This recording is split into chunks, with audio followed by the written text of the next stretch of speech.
Good evening, everyone, and welcome to the Amateur Radio General Class, session number 20.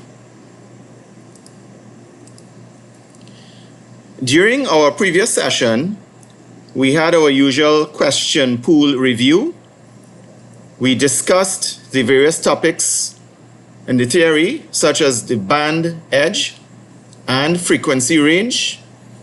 We also looked at mobile operation and power supply, also interference, as well as HF antenna systems for mobile operation. We then discussed solar cells, solar panels and battery storage, as well as the role of the series diode.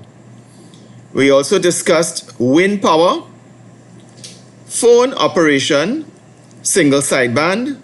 We also looked specifically at upper sideband and lower sideband. We also looked at making a contact and what it is to call CQDX.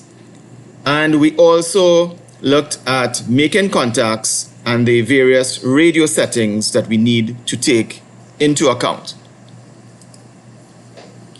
When we look at our curriculum, we see that we are progressing nicely and we are on the topic operating procedures.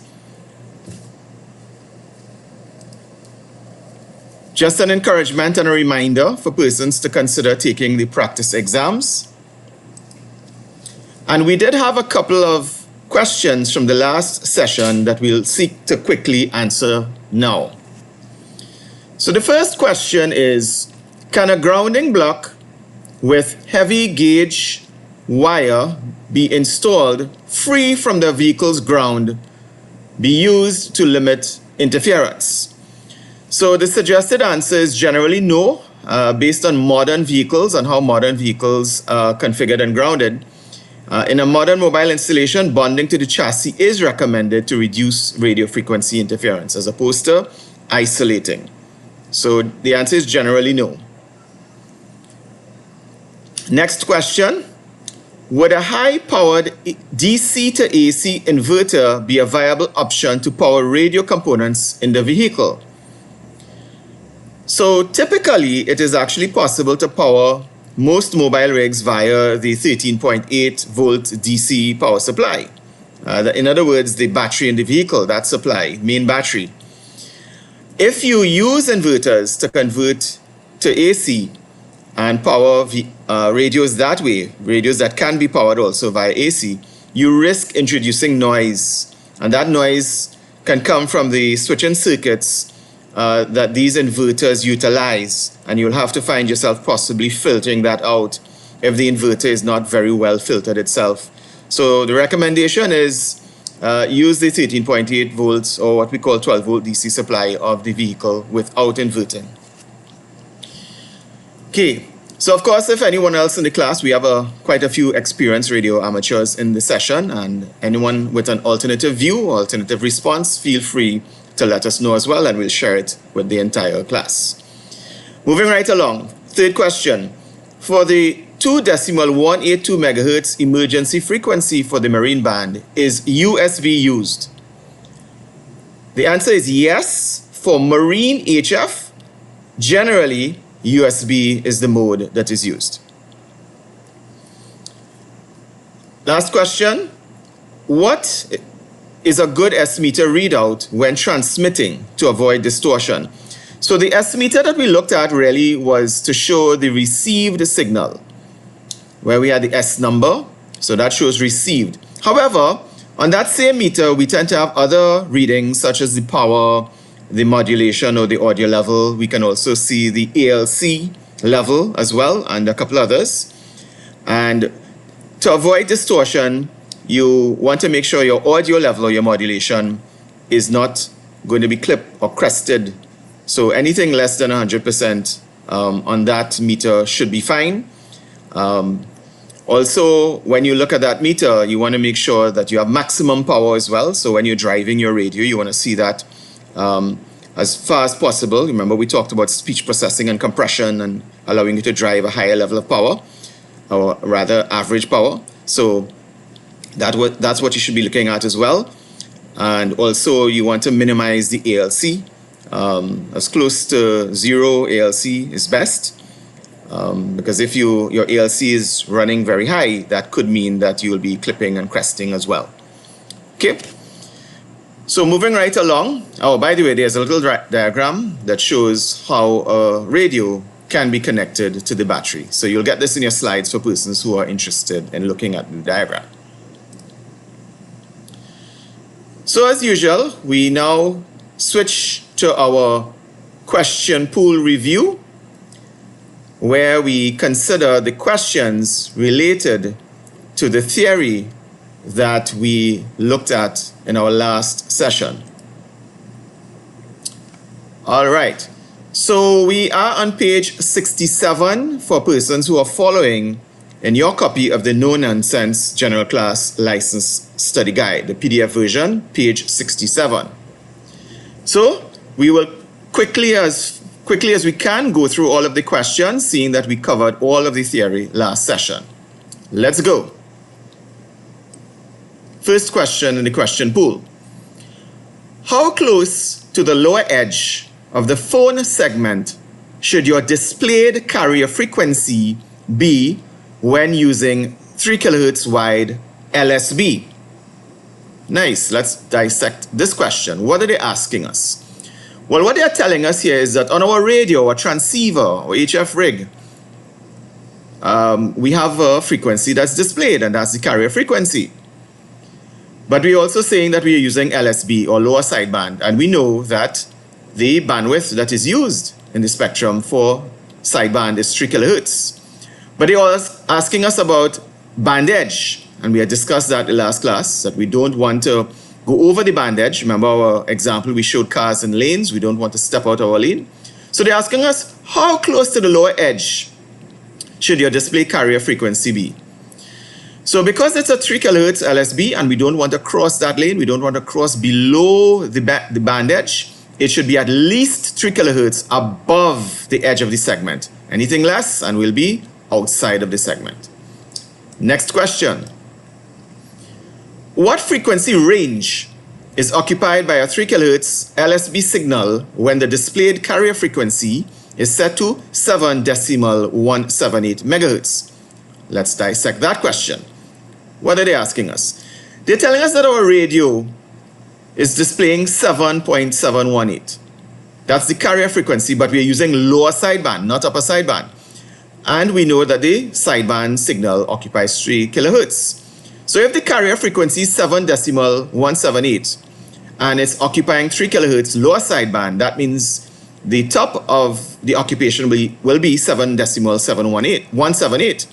And the lower part will be that minus 3 kHz. So we simply minus 3 and we get 7.175 to, of course, the upper edge, which is 7.178. That's how we get the range.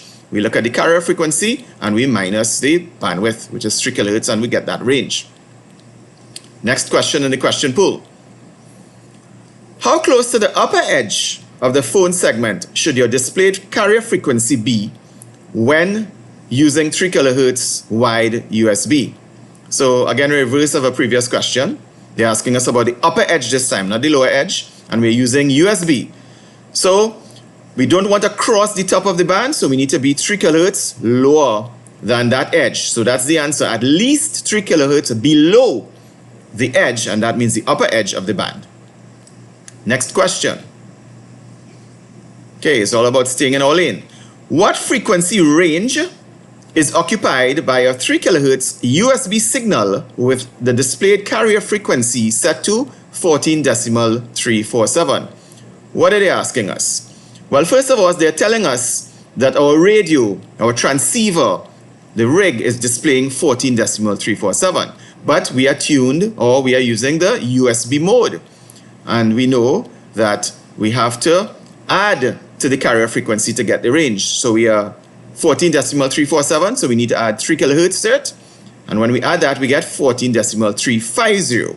So that's the range of the frequencies that's occupied when you're transmitting on this frequency, the carrier frequency 14.347 with a 3 kHz wide USB mode signal.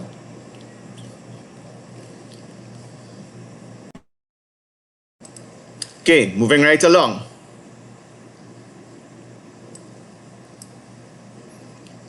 Next question in the question pool. Which of the following direct fused power connections would be the best for a 100 watt HF mobile installation? So we had said 100 watts, that's a fair amount of power draw, and therefore we need a very thick wire. So we said to the battery using heavy gauge wire. Okay. Next question. Why is it best not to draw the DC power for a 100 watt HF transceiver from a vehicle's auxiliary power socket?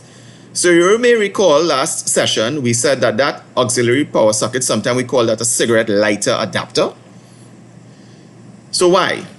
The reason is that the socket's wiring may be inadequate for the amount of current being drawn by the transceiver. So that's why it's best not to use that socket. Go straight to the battery. Next question in the question pool. Which of the following may cause receive interference in a radio installed in a vehicle? So what they're saying is that you have your rig, your amateur radio device, it's installed in a vehicle and you're getting interference. But what may cause it? All these three are correct. The battery charging system could cause that interference, the fuel delivery system, and the vehicle control computer. So we showed a diagram of those various systems for vehicles, and those are electronic circuits, and they can generate noise that we can hear on our radio. And I had a nice email from Anthony saying, yes, that same sort of interference can also be heard on your regular broadcast radio that you have in your vehicle, especially when you had it on AM back in the day, and even FM now. You get a zwing or whine when the alternator is spinning and so on. So yes, Anthony, you're quite correct. That is also the type of interference that we may hear on our amateur radio rig. Okay, next question in the question pool. Which of the following most limits an HF mobile installation? So of course, going mobile, you are compromising compared to a base station. But what's the component that most limits your HF mobile installation? We said it's the antenna system, simply because for HF, those are very long wavelengths, relatively long wavelengths. So a base station antenna will be very long. You're compromising when you're making it shorter to put it in your car. Remember using coils and capacitance hats and so on. And that antenna system is what brings you your limitation when you go mobile for HF systems. That's your limiting factor. Moving right along. What is one disadvantage of using a shortened mobile antenna as opposed to a full-size antenna? And we said that one of those disadvantages is the operating bandwidth may be very limited. Moving right along.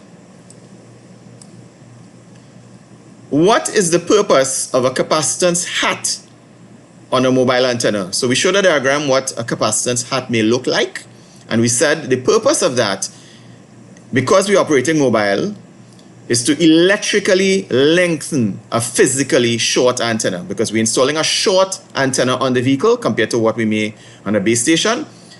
It needs to be resonant, so we are electrically lengthening it by using that capacitance hat.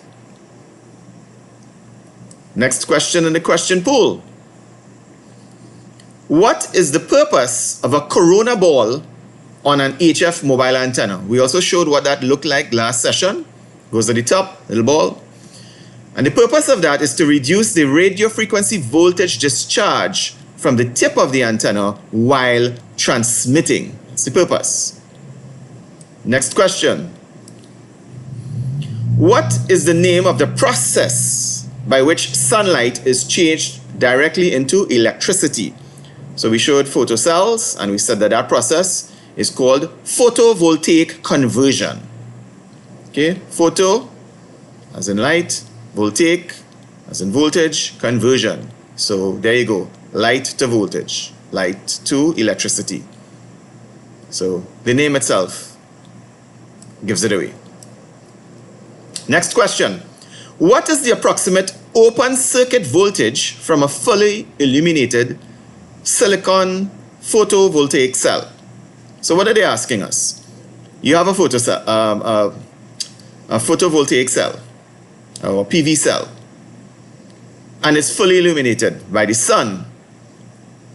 If you were to measure the voltage using a meter, what voltage would you get? That's what they're asking us. If you measure that, open circuit, it will be 0.5 volts DC, approximately. Next question. What is the reason that a series diode is connected between a solar panel and a storage battery that is being charged by the panel? So we have a solar panel connected to a battery to charge it, but we use a series diode. Why do we use that?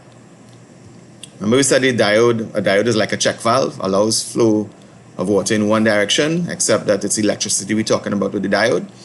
So the diode prevents self-discharge of the battery through the panel during times of low or no illumination. Remember, you want the panel to charge the battery. You don't want the battery to be discharged to the panel when there's no light going to the panel. So you put that series diode to prevent electricity from flowing in the other direction. Next question in the question pool. Which of the following is a disadvantage of using wind as the primary source of power for an emergency station? Dissect this a little bit. So we're talking about wind power as a primary source or main source for an emergency station. What's the disadvantage of that? The disadvantage is that a large energy storage system is needed to supply power when the wind is not blowing. So this is an emergency station, and you can imagine no wind, and therefore you're dead in the water. No, you need battery storage and enough of it. So that's the point that they're making, a disadvantage of using wind for emergency stations. Okay, moving right along. Which mode of voice communication is most commonly used on the HF amateur bands? We had said that SSB or single sideband is the most common mode on HF. So that'll be like lower sideband, upper sideband, LSB, USB. Collectively known as SSB, single sideband. Next question. Which of the following statements is true of the single sideband voice mode? So it's single sideband. And we showed how single sideband is created. We said it was a form of amplitude modulation, AM, where you have the carrier, you have the upper sideband and the lower sideband. But if you want single sideband, what you do is discard the other things that you don't need. So if you want upper sideband, you discard the carrier and the lower sideband and so on. So that's the answer. Only one sideband is transmitted. The other sideband and the carrier are suppressed or discarded. In other words, you filter it out or you throw it away. Next question. Which of the following is an advantage when using single sideband as compared to other analog voice modes on the HF amateur bands? Let's dissect this question.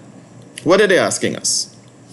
They're asking us about an advantage of SSB as opposed to other analog voice modes, such as, let's say, AM on the HF bands. What's an advantage of SSB? Remember we said because we're getting rid of the carrier, we're getting rid of the other sideband, we can throw all of the power of the amplifier into that sideband alone. Because of that, well, firstly, because we're getting rid of one of the sidebands, we use less bandwidth, and we also have greater power efficiency because all of the power goes into that one sideband instead of having to put power to the carrier and to the other sideband. So that's the answer. Less bandwidth used and greater power efficiency. Next question.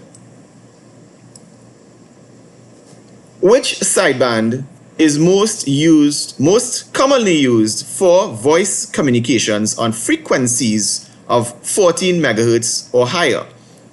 Okay, so we are talking amateur radio, and it's practice that for frequencies above 14 megahertz, we use USB or upper sideband. Related question. Which mode is most commonly used for voice communications on the 17-meter and 12-meter bands? So we had a nice diagram. We showed where all of these bands fall in the spectrum.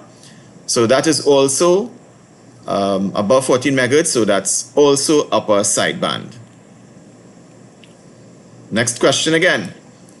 Which of the following is most commonly used for SSB, or single sideband, voice communications in the VHF and UHF bands? So yes, you can use single sideband mode in VHF and UHF, but it's most common to use upper sideband, or USB. That's the answer.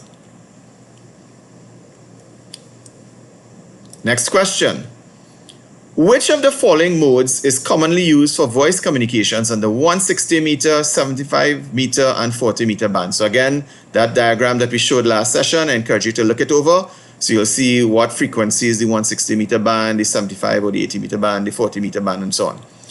So anything lower than 14 megahertz, we use lower sideband. Next question.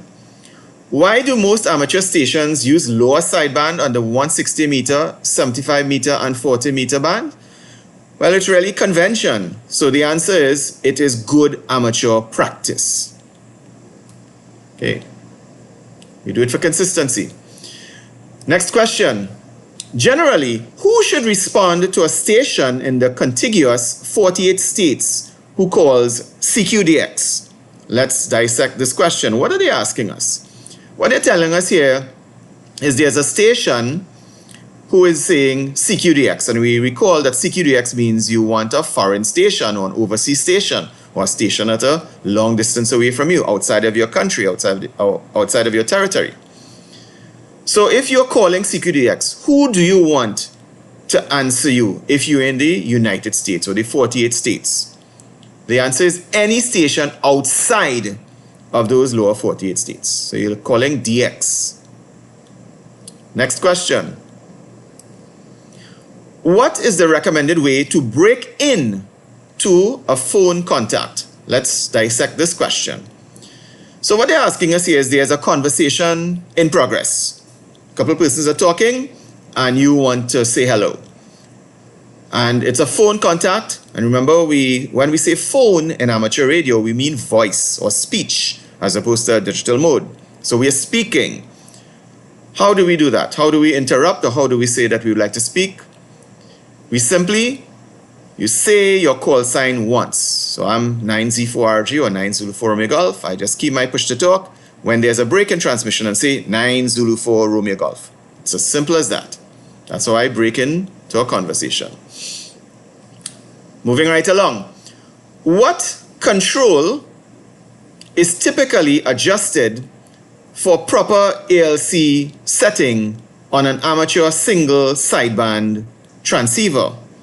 Let's dissect this question. What are they asking us? They are asking us about our ALC, our automatic level control setting, on our SSB transceiver. So we are operating single sideband mode, either lower sideband or upper sideband. And what control do we typically adjust to get the proper ALC setting? That control is called the microphone gain or the transmit audio. That's what we adjust to make sure we have good ALC. Okay. Last question before we go into the theory, and we'll do a couple points of theory and take our break. Which of the following statements is true of voice vox operation versus PTT operation? Let's dissect this question. What are they asking us? They want a statement that is true when we are using voice vox operation. So that's an automatic, we speak and the transmitter will key automatically. That is what is meant by voice vox operation versus having to press to talk or push to talk. So we're using our voice. Well, because we don't have to press anything with our hands, it allows hands-free operation. As simple as that. Okay, No problem, Jessica. Glad you were able to get through. Hopefully the recording will stick and we will have you up with the recording for the pieces that you missed this evening. Welcome. Great. Thank you. Okay, so we now go right back to our slides in the slide deck, and we'll touch a little bit of theory before we take our break. Okay, so we're still under operating procedures, and we're now going to talk about operating courtesy. And as we say, courtesy is contagious. And in amateur radio, it is expected that we are courteous to one another. But how can we show that courtesy?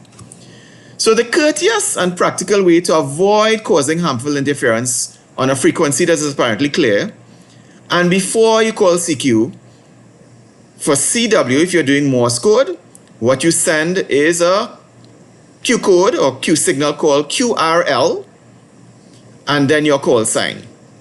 So I will send QRL 9 Zulu 4 Romeo Golf, or Quebec Romeo Lima 9 Zulu 4 Romeo Golf, or QRL 9Z4RG is my call sign. You replace the call sign with your call sign. So I'm going on a frequency, and I want to have a conversation with another amateur radio operator. But instead of just going to have the transmissions and so on, I will just quickly say QRL and my call sign. That's if I'm doing Morse code or CW. But what if I'm doing phone transmission? I'm using my voice, I'm transmitting, I'm speaking. I want to use a voice mode, like single sideband, for instance. What do? Do I just go on the frequency and start to talk and call another amateur and have a conversation? No, we're talking about courtesy. What I first need to do is ask if the frequency is in use. And I do so by saying, is the frequency in use? 9 Zulu 4 Romeo Golf. So I'm identifying my station also. But that's the courteous way. I don't just simply come up and start to talk and have a conversation. I ask first if it is in use. And for instance, we need to know about a couple of the Q signals that's used in amateur radio. And one of them that we just came across is QRL. But what does QRL mean? We'll come to some other Q codes or Q signals in a while. There's a little table on the right-hand side of some of them here for your information. You don't need to know all of them for the exam, but I encourage you to go through them, see what the Q codes are, which are really abbreviations, and what they mean. But we just said QRL earlier when we were doing Morse code. But what is QRL? QRL means, are you busy? Or is this frequency in use? So notice, when we spoke it, we asked, is this frequency in use? 9 Zulu 4 Romeo Golf.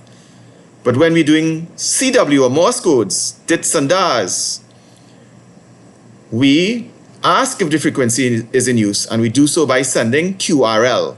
QRL and our call sign. It's the same thing pretty much as if we're doing voice. We're asking if the frequency is in use. So for the exam, we need to know this procedure. We also need to know what QRL means.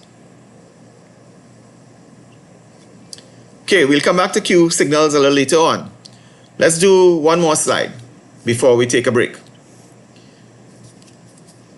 So, while as a ham, as an amateur radio operator, you have the privilege of several pieces of spectrum frequencies that you can use and transmit on as an amateur radio operator.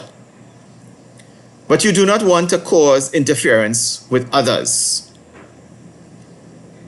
So, the bands that an amateur radio operator has access to, and on the right-hand side here, we have a chart of the frequencies that amateur radio operators are assigned, either as on primary or secondary. And these various bands are also divided into segments where certain segments of the band, whether it's the 40-meter band or the 20-meter band or any of the other bands, there's something called a band plan. And part of the band, you can do certain types of transmissions. So you may be able to do digital modes or CW in one part of the band. Another part of the band, you may be permitted to do voice. So we need to become, as amateur radio operators, familiar with the band plan. So for you to avoid causing harmful interference, you need to follow this band plan for the operating mode that you're using. So if you're using SSB, you need to be in the phone portion of the band. If you're using CW, you need to be in the CW portion of the band. If you're using FT8, you need to be in the digital mode portion of the band, and so on. And when you do that, you're not likely to cause harmful interference. If you were to go in the CW portion of the band and speak, you can cause harmful interference. And you can cause harmful interference over quite a wide range of operators, because remember, SSB is 3 kilohertz and CW is between 150 to, let's say, about 300, 500 kilohertz.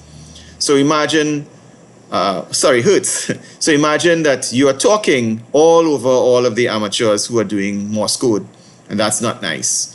So a good practice is to follow the band plan, and note that the band plan is a voluntary band plan.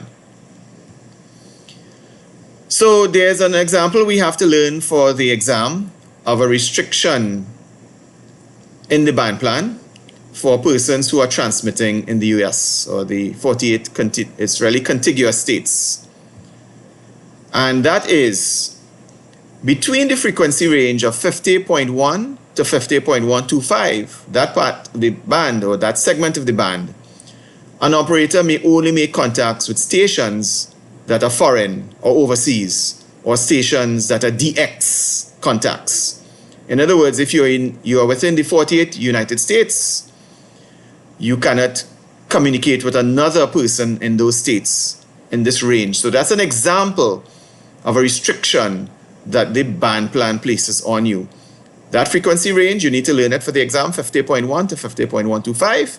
You can only make contacts with DX stations or overseas stations. You cannot talk locally. You cannot transmit to another station within the 48 states of the United States. So persons in the class who are from the US, this applies to you directly. Persons who are outside of the US who are studying the FCC exams, you need to know this for the exam. It may not exactly apply depending on the jurisdiction that you're in. But however, we do try to follow these band plans. But note, they're voluntary band plans. And we give you a little extra information here, zoomed in on the various modes, what the colors mean. So when you see red, you know that's radio, teletype, and data. When you see this sort of jagged line, that's Morse code or CW. When you see blue, that's USB, yellow, SSB, and of course, fixed digital systems. So a little color coding here to help you interpret the band plan. So at this time, we will take a 2-minute break.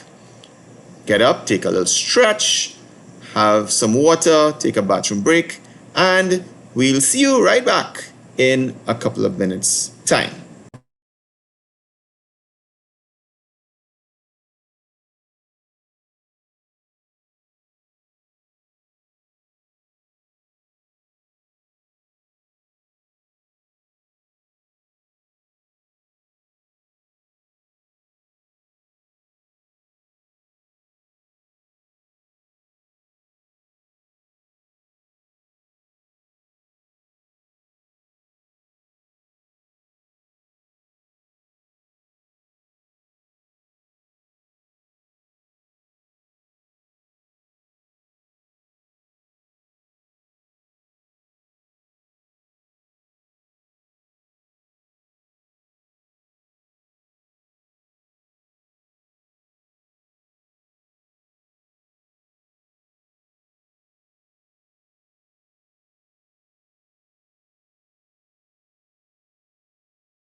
Okay, welcome back everyone.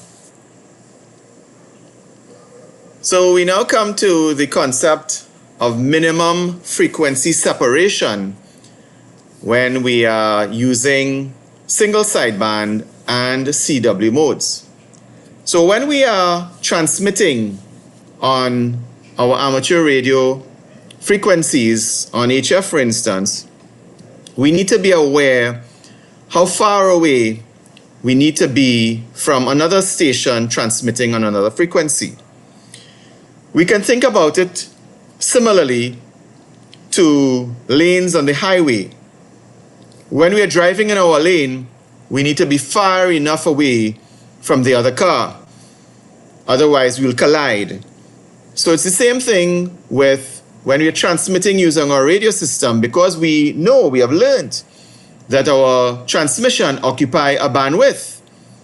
And that range, we need to make sure that we are not impinging on the other station, on the other person that may be having a conversation. So we stay in our lane.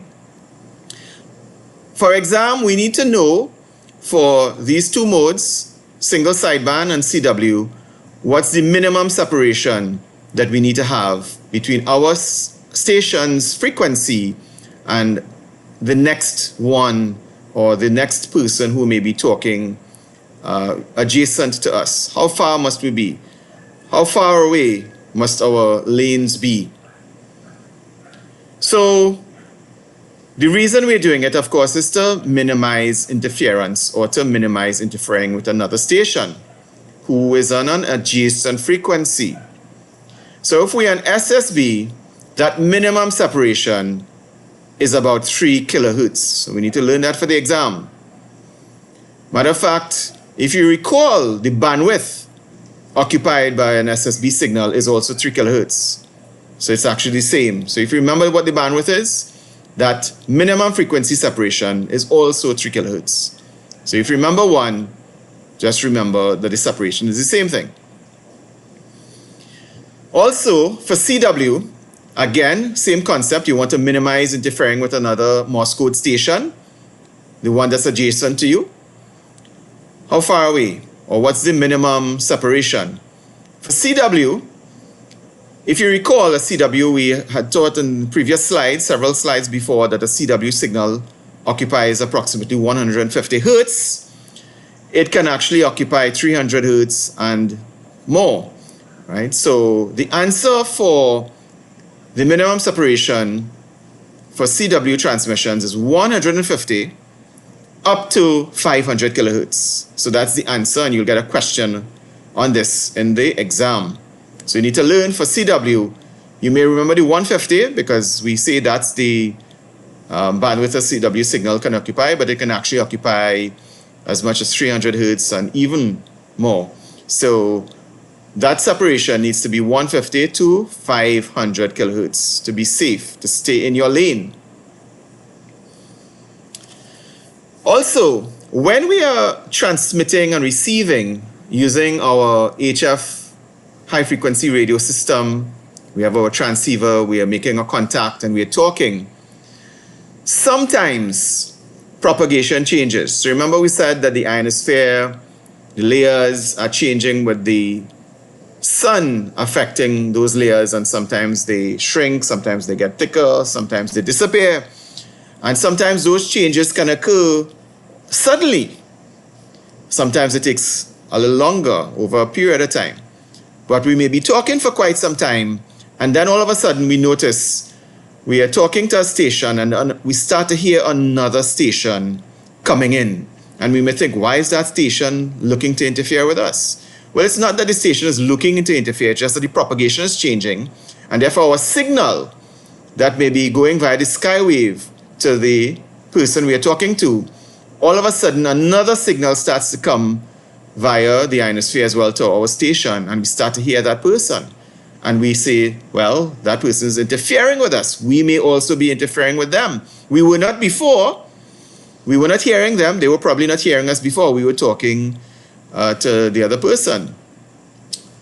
So, again, we said, as hams, as amateur radio operators, courtesy is important. courtesy is contagious. So we need to make sure that we resolve those types of problems amicably. So that's what we need to do. That is good amateur radio practice, to attempt to resolve any interference problems in a mutually acceptable manner. In other words, we don't fight, we don't quarrel, we don't carry on and say, hey, what you do is you recognize that there's interference and you talk with the interfering station, and both of you all come to some sort of mutual agreement. Maybe you may wish to shift frequency, or the other person may wish to shift. Maybe they just started a conversation and it's no problem for them to shift. Maybe you are just about wrapping up, and so on. So the idea is interference can happen when propagation changes. You start to hear signals that you weren't hearing before, and you may start to interfere with one another. That's like sometimes you're at home and someone is playing loud music, you were not hearing them initially, and then the wind changes and all of a sudden now you start to hear that music because of the direction of the wind. It's simple like that. So you can think of it that way. And you'll say, but wait a minute, I'm hearing music now. The music was probably already playing for quite some time, but you were not really hearing it. Now it's coming across. So same thing can happen in amateur radio. What you need to do is amicably sort it out, or we say in a mutually acceptable manner. We also need to be aware that as a licensed amateur radio operator, when you have your license, you have frequencies specified that you can use. But note that as a ham, you do not have any priority or ownership of any frequency at all. But we say that during emergencies might be the exception. So during an emergency, you will have priority. But otherwise, unless it's an emergency, life or death situation, something's happening like that, there's no absolute right that any amateur has to any frequency. It's all shared, and we must know that, and it's actually an exam question. Sometimes we talk about driving on the roadway, and we colloquially say that person like they own the road. It's a shared roadway, right? We all share it. Okay, so we're coming now to assisting our fellow amateur radio operators in emergencies. So another ham may have an emergency. So the concept in amateur radio is that an amateur is expected to use any means at its disposal to assist another station in distress. But this has to be during an actual emergency. So any means that you have available to you, go ahead and utilize it when that station is in distress, meaning it could be life or death. You need to do what you can, utilize whatever resources you have available to save that person's life, for instance. So that's a concept in amateur radio. Use any means at its disposal to assist another station in distress at any time during an actual emergency. This is an exam question. So the question comes up, what frequency should you use if you are in distress? Is there a particular frequency? Sometimes we hear about their emergency frequencies. But conceptually, we say use whichever frequency has the best chance of communicating the distress message. So for example, you may have an emergency frequency, but at that time of the day, propagation doesn't support, or the mode that you're using, propagation doesn't support, and you have another frequency that you can use. It may not necessarily be classified as a quote-unquote emergency frequency, but whatever frequency you use should be the one that you will get through on. So we say to send a distress call, the frequency that you should use is whichever one has the best chance of communicating the distress message. So again, another exam question. So if we are talking on a radio frequency, two operators, let's say maybe John and Franz are talking, they're having a QSO. They're having a conversation on amateur radio. And then they hear a distress call. What should they do? Well, we need to know for the exam that if they hear a station in distress and that person breaks in, so for example, that person says, 9 Zulu 4 Romeo Golf emergency, or 9 Zulu 4 Romeo Golf distress, or SOS, or some other call for help, what they need to do is to acknowledge the station in distress and then determine what assistance may be needed. So that becomes a priority for those persons who were talking that heard someone come in and say, help. You stop what you're doing, acknowledge them, take them on, pay attention to them, and then ask, how may we help? That's what you do when you're talking and a station breaks in with a distress call. Again, another exam question. We had touched on RACES during our technician class. And RACES is an acronym for Radio Amateur Civil Emergency Service. And it's actually a protocol that was put in place by FEMA of the US, that's the Federal Emergency Management Agency, and the FCC, which is the Federal Communications Commission. And RACES is activated to assist in certain types of emergencies. But for the exam, what we need to know about RACES is that the control operator of an amateur station that is transmitting in RACES to provide relief operations during a disaster must and shall only be a person holding an FCC-issued amateur operator license. So if you're in RACES and you have to transmit during a disaster and you're the control operator, you must hold an amateur radio license issued by the FCC. Might sound obvious, but that's an exam question that you will get, and that's RACES. Okay, so getting back to some technical topics again. CW, or Morse code operation, when we are actually transmitting and receiving Morse code, we may be very fast. We can listen to Morse code that's running very fast. We may be a fast runner, or we may be a slower runner. So in the same thing with CW or Morse code, you have people who can send Morse code very fast, the sprinters, and then you have people who are a little bit slower that, they will send the Morse code signal more slowly. So the question comes up. If two operators are communicating with one another via Morse code, and they both may have a different skill level in terms of the speed that they can send, what is the best speed to use when you're communicating via Morse code?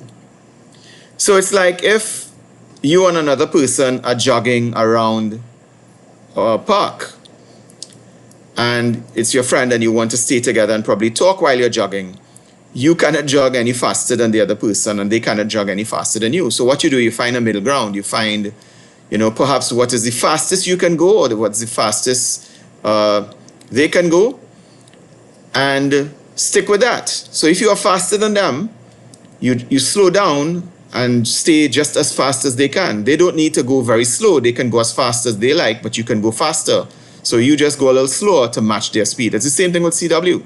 So we say for CW or Morse code operation, the fastest speed or the best speed is that fastest speed at which you are comfortable copying, but no faster than the other person is sending. So it's the same concept like if you're jogging and you want to talk with the person. Go as fast as the slowest person can go. Okay, so when you're doing Morse code and you're using your Morse code key or your Morse code paddles connected to your transceiver, and you have a station that is sending you Morse code, and you have to tune your radio to the frequency to be able to transmit. So you're hearing someone calling CQ, someone is looking to make a contact, and you're tuning your dial on your amateur radio. And we need to know for the exam that the process that we use, or the term that we use to describe matching our transmit frequency to the frequency of a received signal is called zero beating, or zero beat. So we need to know that for the exam. Sticking with CW or Morse code operation, when we are communicating via Morse code or amateur radio generally, one of the things that we do is exchange a signal report. So when we're talking via voice, we may say simple things like, the person is loud and clear, or we may choose to give them an RST report.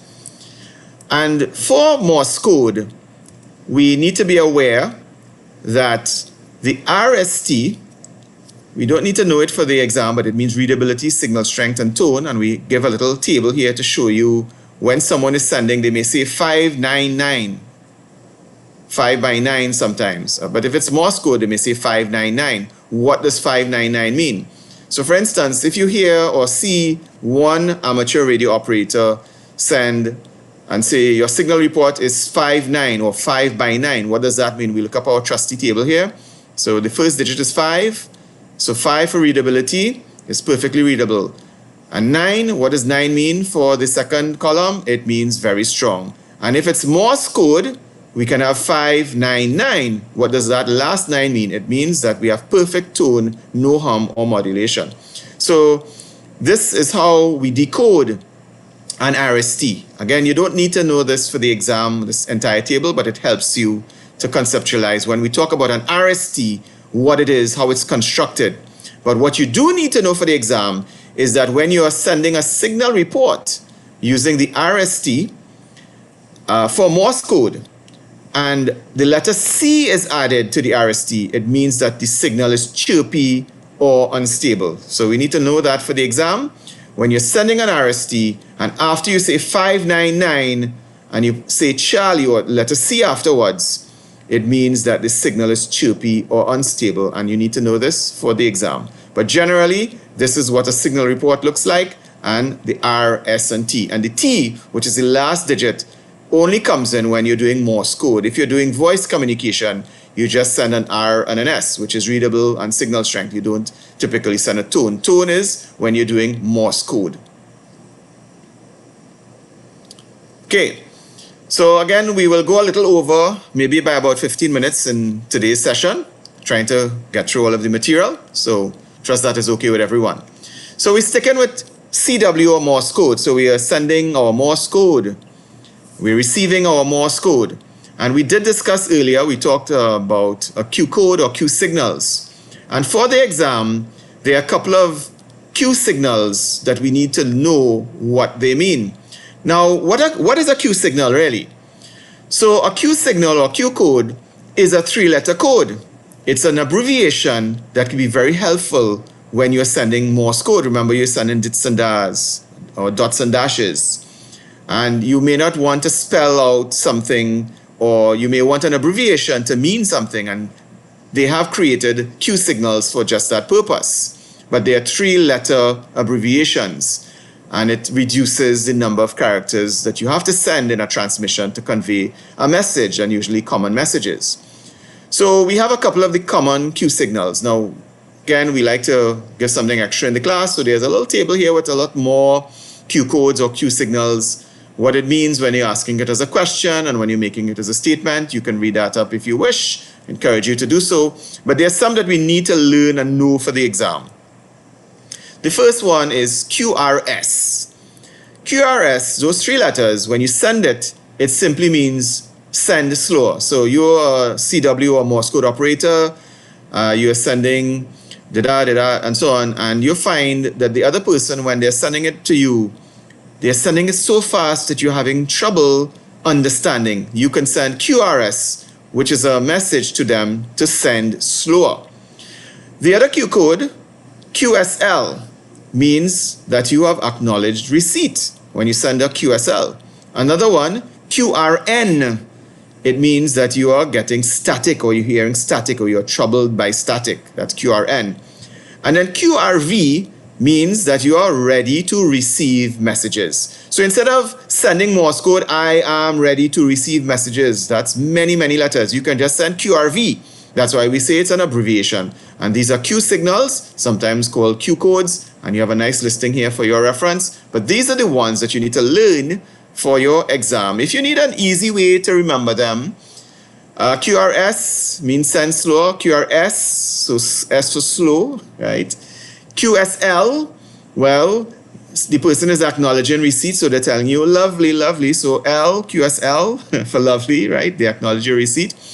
QRN, we said that you're troubled by static, so that's noise, right? So QRN, N for noise. QRV, well, I'm ready to receive messages. There's a V in receive, QRV, receive. If you need some way to begin to memorize and learn these couple of QR codes, if not, that's fine. Otherwise, we give a little tip as to how you remember what QRS, QSL, QRN, and QRV are. Sticking with Morse code. Pro signs are instructions, and those instructions are either what you are going to do or what you are asking the other amateur radio operator to do. So you send those via CW, send those codes, sending Morse code, and those are instructions. I am going to do this, or you're asking the other amateur radio operator to do the action. On the right-hand side again, we have a couple of the common pro signs. And by the way, pro signs is really an abbreviation for procedural signs, just FYI. So these are a couple of the common ones on the right. But the ones that you need to learn for the exam are two of them. KN, or Kilo November, and AR, Alpha Romeo. Those are the two that you need to learn for the exam. KN means listen only for a specific station or stations. And AR means it indicates the end of a formal message. So KN is to listen for a specific station, and AR means that the message has come to an end. Okay, sticking with Morse code. We need to learn what is full break-in when it comes to Morse code, or we refer to it as full break-in telegraphy. Okay, so the Y is missing here, sorry for the typo. Full break-in telegraphy, also known as CW or Morse code. It's kind of synonymous for our purposes. But what is full break-in telegraphy? Or what is full break-in?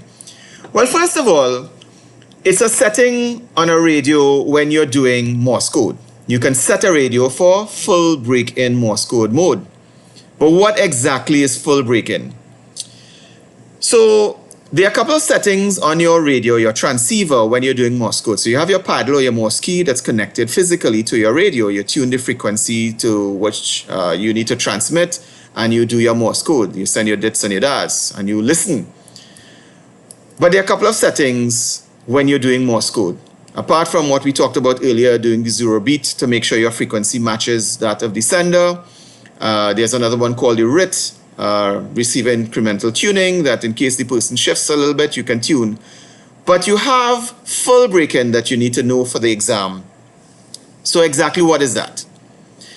It is simply listening to the other, or the frequency in between your transmissions.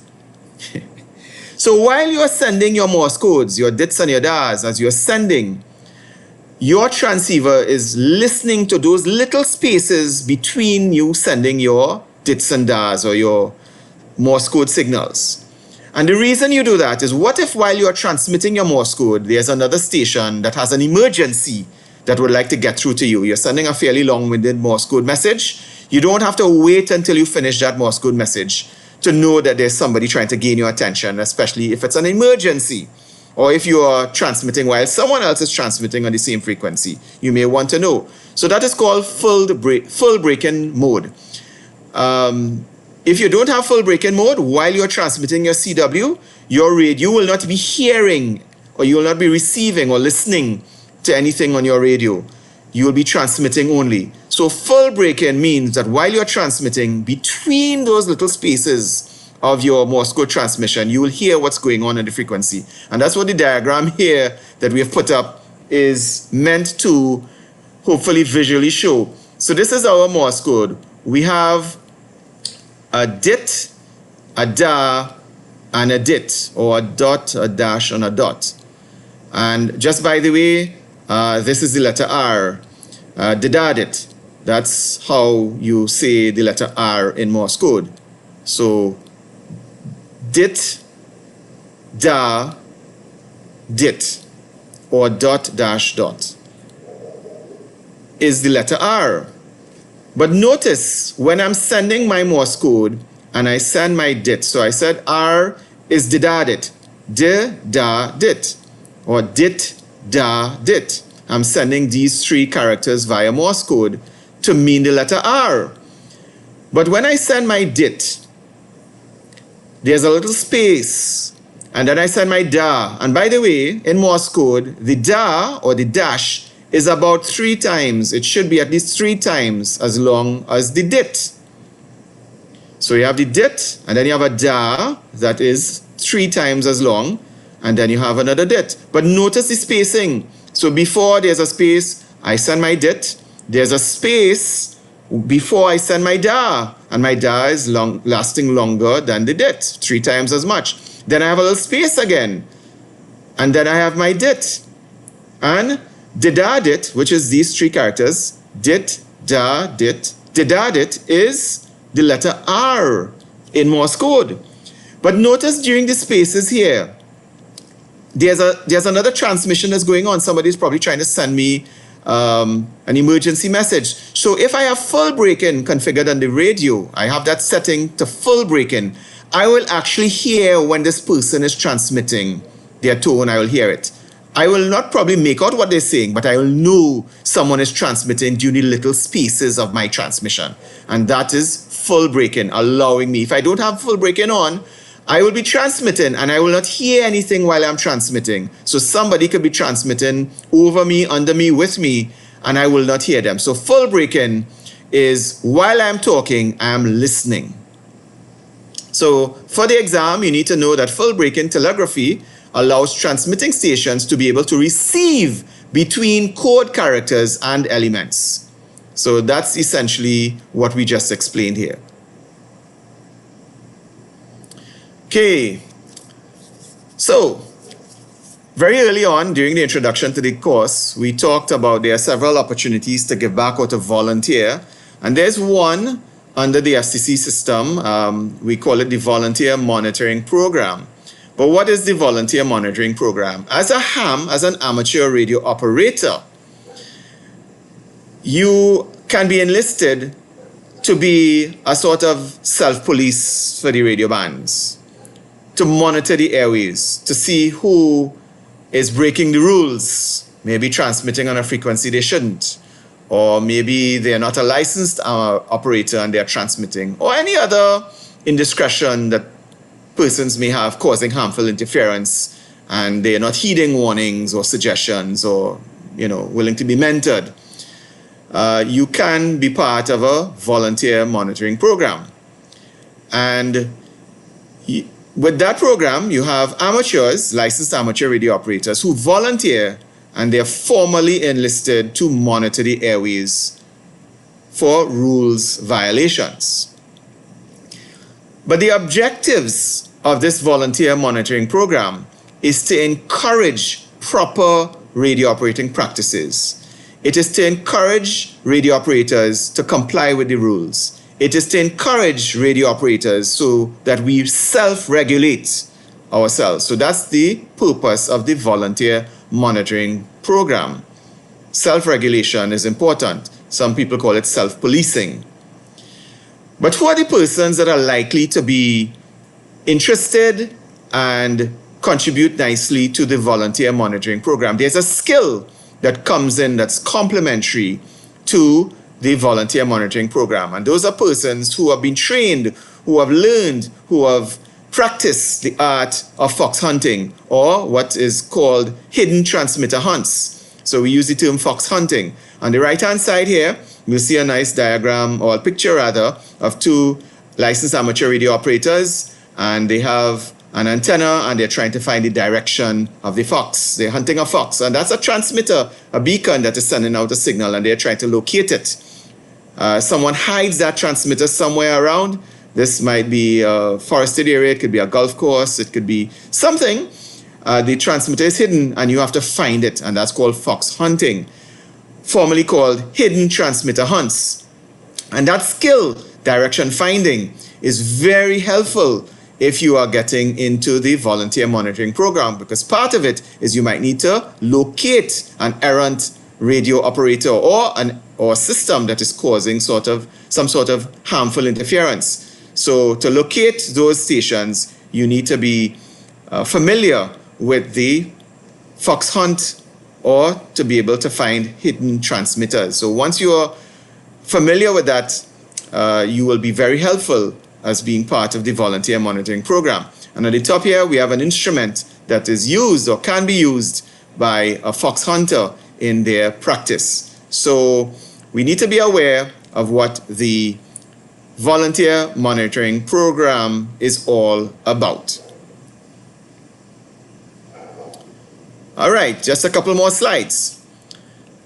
So coming back to our operating practices on HF, we need to be aware of mapping and how do we make long path contacts. So of course we are amateur radio operators and we are resident on Earth, and the other amateur radio operators that we communicate to are usually on Earth. I mean, we also do communicate with the International Space Station and so on, but typically we are trying to make a contact, bouncing our signals off of the ionosphere to communicate with another amateur radio operator around the world. That's what we do.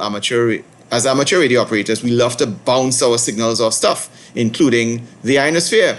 So we need to know or be familiar with our globe. We need to be familiar with our Earth and the various locations where we are and where the other amateur radio operator or operators are located. We would like to communicate. So maybe I'm located in Trinidad and Tobago and I would like to communicate with someone in, let's say, China, for instance. I need to know where China is relative to me, especially if I'm using a directional or a Yagi type antenna. Where do I point that antenna? So my familiarity with my location on the Earth and the location of the other amateur radio operators, where they are, what direction they are from me, I need to know that. And one of the most useful types of maps that amateur radio operators use is called the azimuthal projection map. And that actually shows the true bearing from our location to the other person. And it also shows us the true distance from our location to that location. So we need to know that for the exam, what an azimuthal projection map is. And on the right-hand side here, here's what an azimuthal projection map looks like. And it just happens to be centered in Trinidad and Tobago. And again, for you to visualize what it looks like, very handy map to have. Also, we need to know about the concept of long path communication.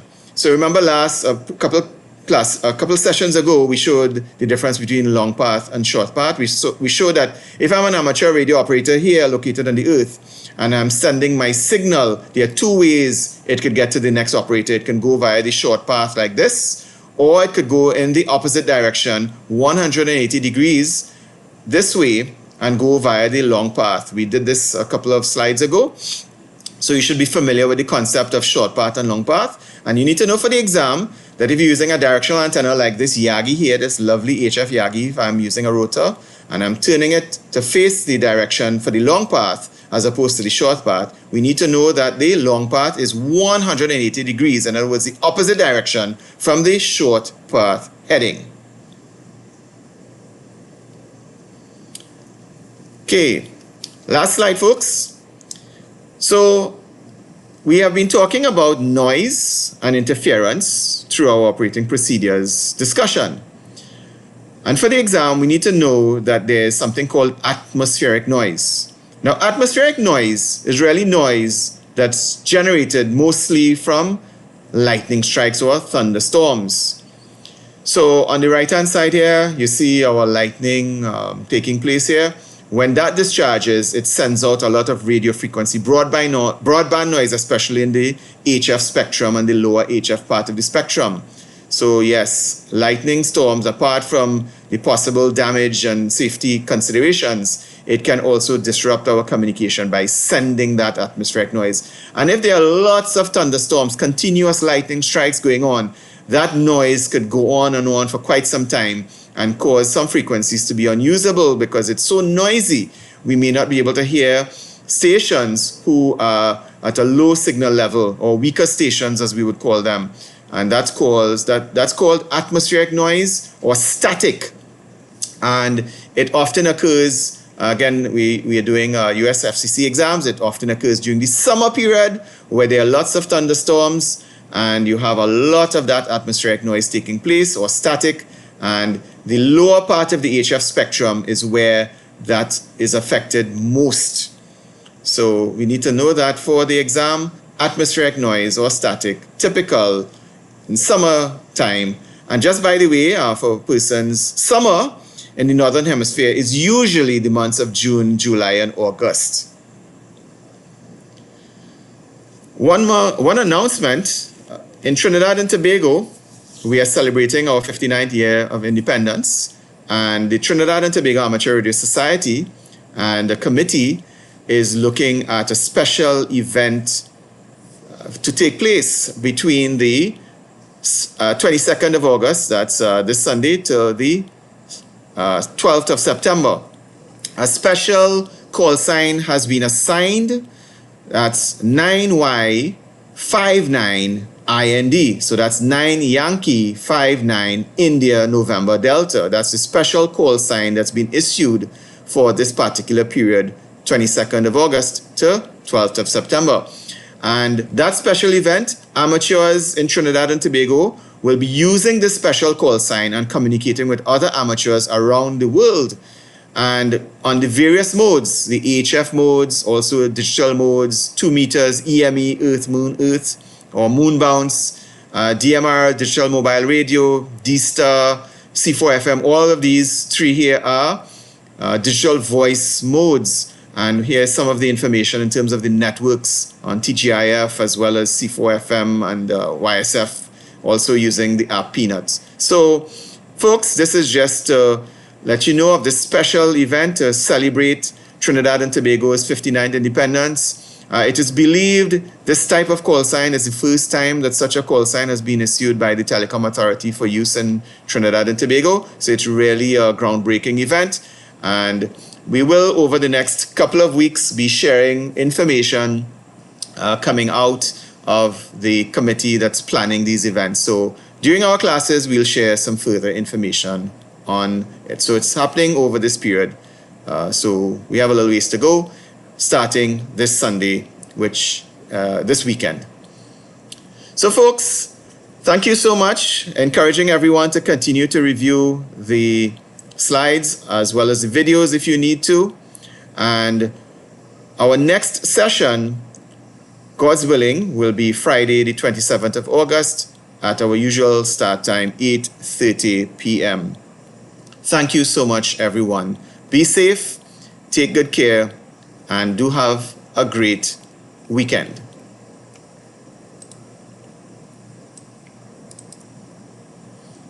Okay, Adesh, thanks very much. Wow, you say it's hot in Grandy at this time. All right, well, be cool. Make sure you hydrate properly. Okay, Ramzan, you're certainly welcome. Have a good night too. Jessica, you too, be safe.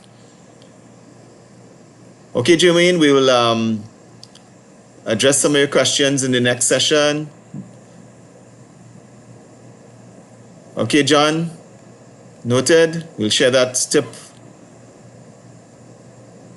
Okay, Roger, have a good night as well. Good night, George. Gary, you too. Do have a good night and take good care. Have a good rest there, George. Have a nice one. All right, Jermaine, you're certainly welcome. Appreciate that very much. Yes, this flooding situation last couple of days here in TNT have really affected several residents, and good point there, Jermaine. We have to try and see what we could do to mitigate. Jude, you too, have a good night, and you're certainly welcome. Benoit, you're welcome. All the best. Roger, good night. Take care, man. Certainly welcome there, Sylvester. Have a good night also. All right, Kevin, yeah, good night too. Sure, you're certainly welcome. Anthony, good night as well. Take good care. Okay, Eustace, take good care. Have a good night also. Roger, you be safe too. Stefan, have a good night too. Okay, no problem there. Hopefully the recording will stick there, Stefan, and we'll circulate via the email, the usual weekly email with the link to the slides as well as the video, the recording. So hopefully you'll be able to catch up there. Okay, Kelvin, no problem. You're certainly welcome. Have a good night as well. Stefan, okay. Yes, we know. Certainly appreciate all the work that you guys do there with the search and rescue, Stefan. Yeah, very good, excellent work with the team. You're certainly welcome. Take good care and have a good night. So everyone, all the best, and see you, God's willing, next week.